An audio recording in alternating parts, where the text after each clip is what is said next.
श्री राहुल गांधी जी इस बात को जानते हैं कि देश की जनता ने उनको रिजेक्ट कर दिया है। वो हारे हुए खिलाड़ी हैं। वो बड़े बड़े तंजीमी नेता, वो तंजीमें जो कभी बाइकाट काल देती थे, जो बंद काल देते थे, जो हड़तालों के कैलेंडर जारी करते थे, इस मर्तबा वही सबसे पहले निकले वोट डालने। अपने दम पर मोदी साहब तीसरी मर्तबा हिंदुस्तान की बागडोर संभालने जा रहे हैं। कश्मीर के अंदर भी भारतीय जनता पार्टी के लिए जबरदस्त सपोर्ट है। कश्मीर के लोग भी बीजेपी से जबरदस्त मोहब्बत करते हैं। इलेक्शंस की काउंटिंग जो है, वोटिंग की काउंटिंग शुरू हो चुकी है। मेरे साथ है भाजपा के जम्मू कश्मीर के अध्यक्ष रविंद्र रैना जी। किस तरह देखते हैं आप एग्जिट पोल? कल तक आप देख रहे थे, कल तक पूरा ये दावा किया जा रहा है कि बीजेपी की दोबारा सरकार आएगी, फिर से मोदी जाएंगे।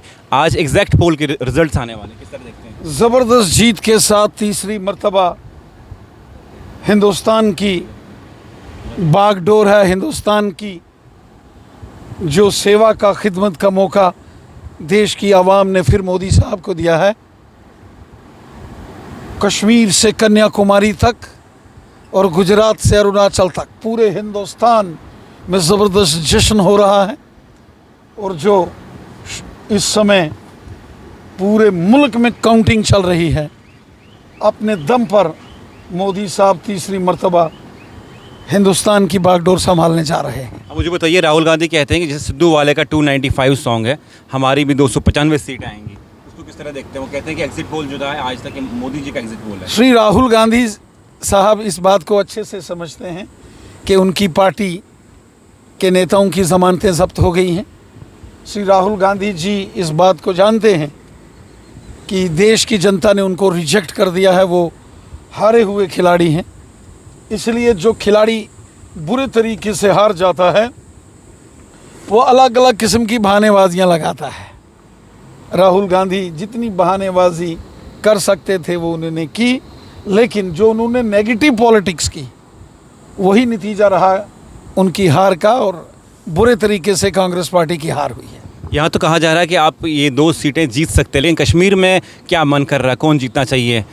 देखिए, इसके लिए आपका दिल देखिए कश्मीर बस अभी काउंटिंग के आखिरी मरहले का रिजल्ट्स जब आ जाएगा, सबके सामने हकीकत बयां होगी।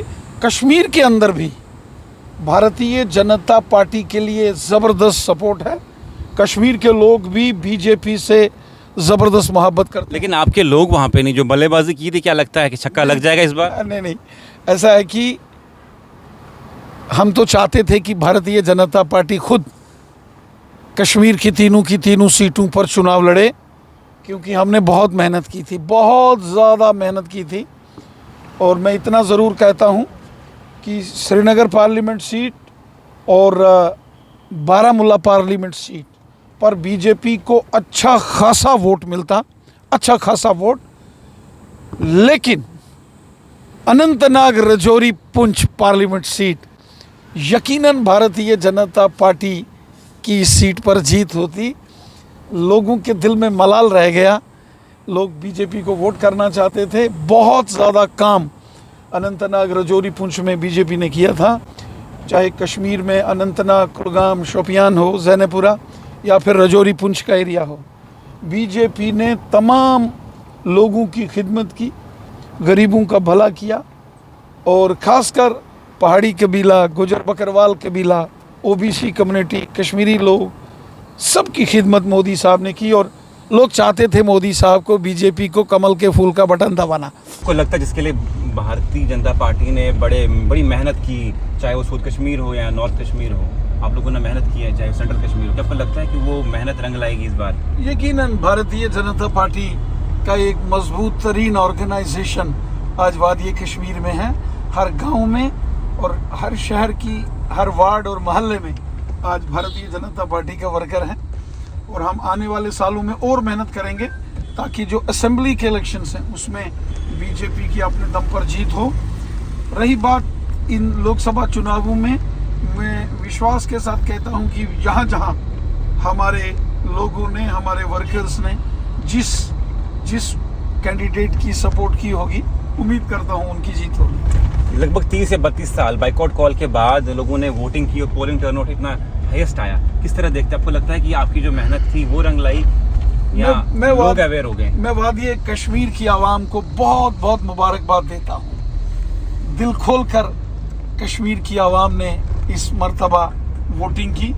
पूरी दुनिया ने कश्मीर की इस वोटिंग को सराहा है, इसकी तारीफ हुई है। यहाँ श्रीनगर पार्लिमानी सीट पर लगभग 40% वोटिंग हुई। अनंतनाग रजौरी पुंछ में लगभग 53% पोलिंग हुई। और वहीं बारामूला नॉर्थ कश्मीर ने तो रिकॉर्ड तोड़ा, 60% पोलिंग, गजब किया है। मैं वादी कश्मीर के लोगों को सलाम करता हूं, उन्होंने इस जमहूरी इस निज़ाम में इसकी मजबूती के लिए लोग खुलकर सामने आए। और मैंने देखा वो बड़े बड़े तंजीमी नेता, वो तंजीमें जो कभी बाइकाट कॉल देती थे, जो बंद कॉल देते थे, जो हड़तालों के कैलेंडर जारी करते थे, इस मर्तबा वही सबसे पहले निकले वोट डालने। ये एक बड़ी खुशी की बात है।